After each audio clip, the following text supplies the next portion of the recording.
अस्सलाम वालेकुम नाज़रीन, अवामी तनाज़ुर के नए व्लॉग के साथ मैं हूं खालिद भट्टी। आज के इस व्लॉग में हम बात करेंगे कि पाकिस्तान में एक और नई सियासी जमात का इजाफा हो गया। 180 के करीब सियासी जमातें पहले हैं, अब एक और उसके अंदर इजाफा हो गया। ये नई सियासी जमात अवाम पाकिस्तान के नाम से जनाब साबिक़ वज़ीर आज़म पाकिस्तान जनाब शाहिद हक़ान अब्बासी और साबिक़ वज़ीर ख़ज़ाना जनाब मिफ्ता इस्माइल साहब ने मिलकर बनाई है।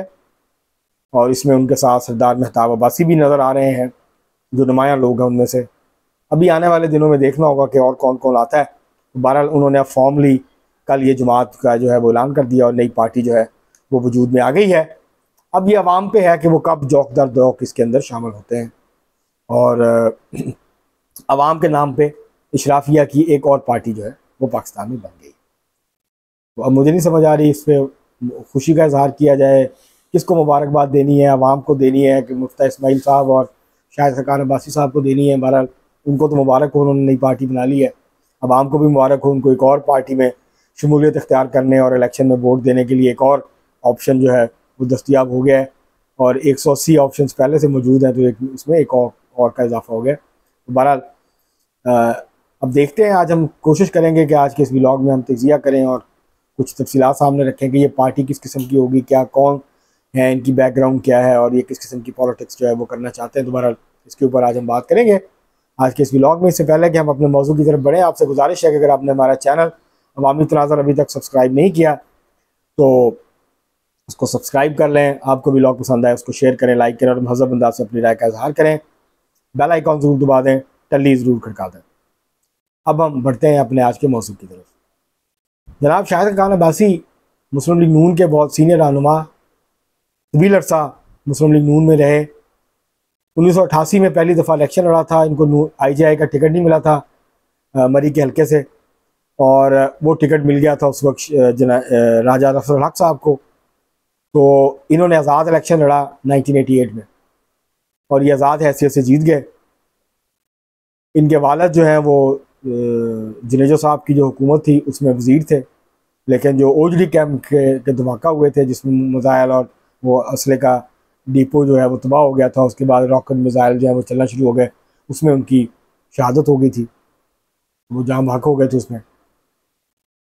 उसके बाद फिर ये पॉलिटिक्स में आए और ये उसके बाद से फिर 88 का इलेक्शन जीतने के बाद ये IJI में ये शामिल हो गए मियां नवाज शरीफ के साथ। और उसके बाद से ये फिर मुस्लिम लीग नून, पहले IJI फिर मुस्लिम लीग नून, ये नवाज शरीफ के साथ, मियां नवाज शरीफ के साथ मुसलसल रहे। उनके करीबी तरीन साथी थे, वफाकी वज़ीर रहे, PIA के MD रहे। उसके बाद PIA के MD बनने के बाद फिर उन्होंने अपनी एयरलाइन बनाई। जब इनको तजर्बा हो गया कि एयरलाइंस कैसे चलती हैं, एयर ब्लू के नाम से, वो आज भी पाकिस्तान में एक बड़ी प्राइवेट एयरलाइन है और कामयाबी से चल रही है और अच्छे खासे मुनाफे में है। तो ये ताल्लुक़ इनका मरी से है और अच्छे आदमी समझे जाते हैं, सादा से हैं, अगरचे अरबपति हैं, इशराफिया से ताल्लुक़ है, लेकिन कोई प्रोटोकॉल नहीं होता इनके साथ। जब वज़ीर आज़म थे तब भी ये प्रोटोकॉल ज़्यादा पसंद नहीं करते थे और काम शाम के हवाले से भी इनके साथ कोई शिकायत नहीं थी कि देर से ऑफिस आते ये वो।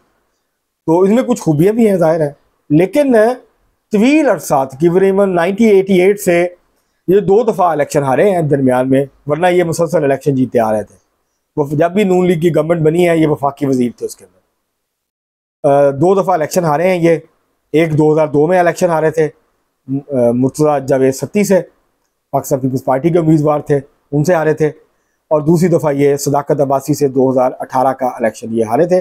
2024 का इलेक्शन इन्होंने नहीं लड़ा, इनके इख्तलाफात चल रहे थे नून लीग के साथ। ये इनका हक है, सियासी जमात बनाना, अपने लिए अपना सियासी रास्ता मुतय्यन करना, ये उनका पाकिस्तान के आइन के मुताबिक, पाकिस्तान में जमहूरियत है तो उनका जमहूरी आइनी कानूनी हक है, जिसका उन्होंने इस्तेमाल करते हुए ये नई सियासी जमात बनाने का फैसला किया।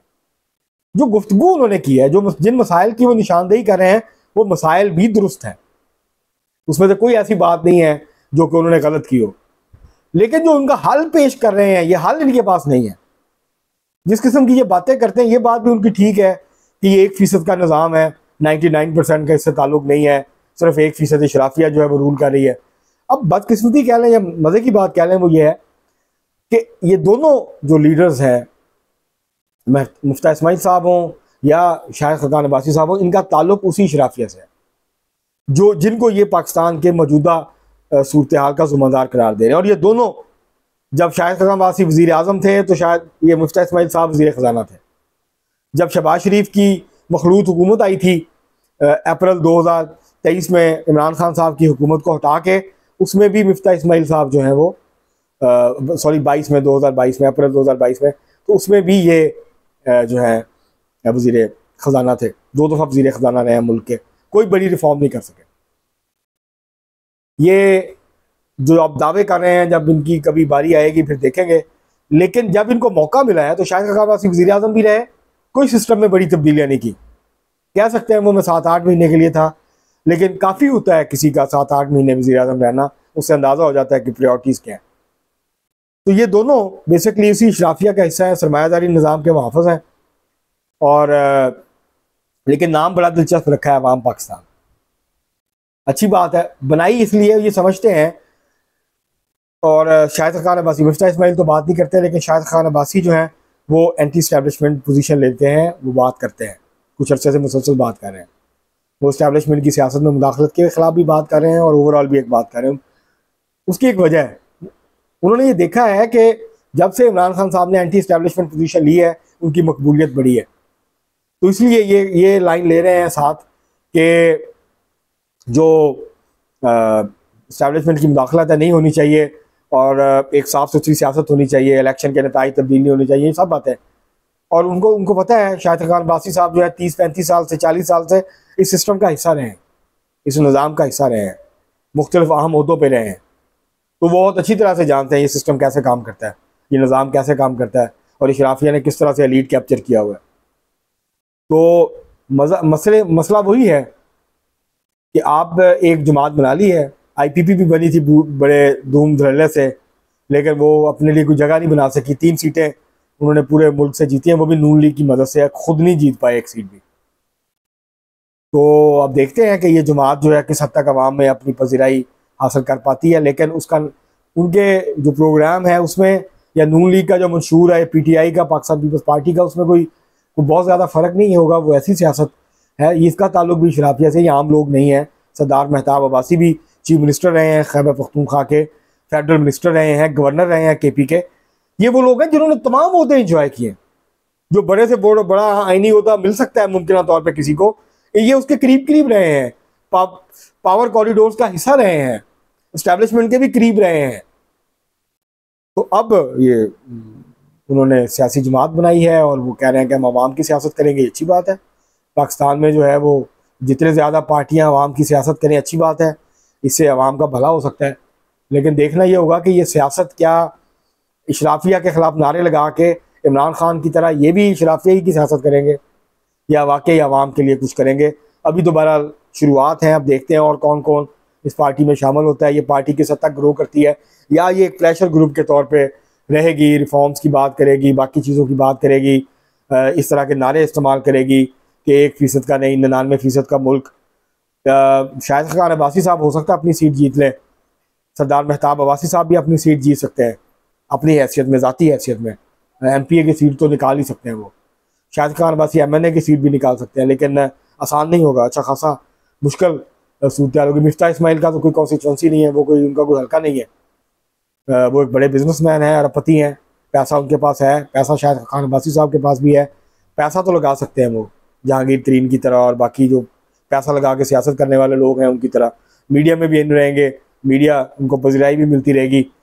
तो इनकी सियासत लगता यह है कि डिजिटल होगी और मीडिया के ज़रिए ज़्यादा होगी, आवाम से बराह रास्त ताल्लुक उस तरह का शायद इनका ना बन सके और पार्टी उस तरह से ये ना बना सकें। बहरहाल एक उन्होंने एक नया प्लेटफॉर्म जो है वो ज़रूर बनाया है, और अब इसका मतलब यह है कि नून लीग के वो नाराज़ रहनुमा जो इधर उधर देख रहे थे, उनके लिए एक नया प्लेटफॉर्म बन गया है, वो ज्वाइन कर सकते हैं इस नई पार्टी को।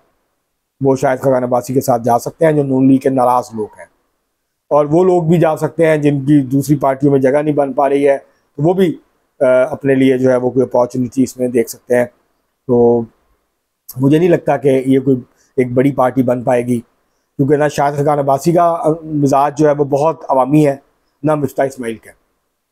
ये टीवी पे बैठ के, ये इंटरनेट, ये सोशल मीडिया के ऊपर बैठ के जो है वो लेक्चर दे सकते हैं, बात कर सकते हैं, मसाइल को उठा सकते हैं। हल इनके पास कोई नहीं है, क्योंकि जिस किस्म के हल की ज़रूरत है पाकिस्तान को, ये दोनों उस पर बिलीव नहीं करते।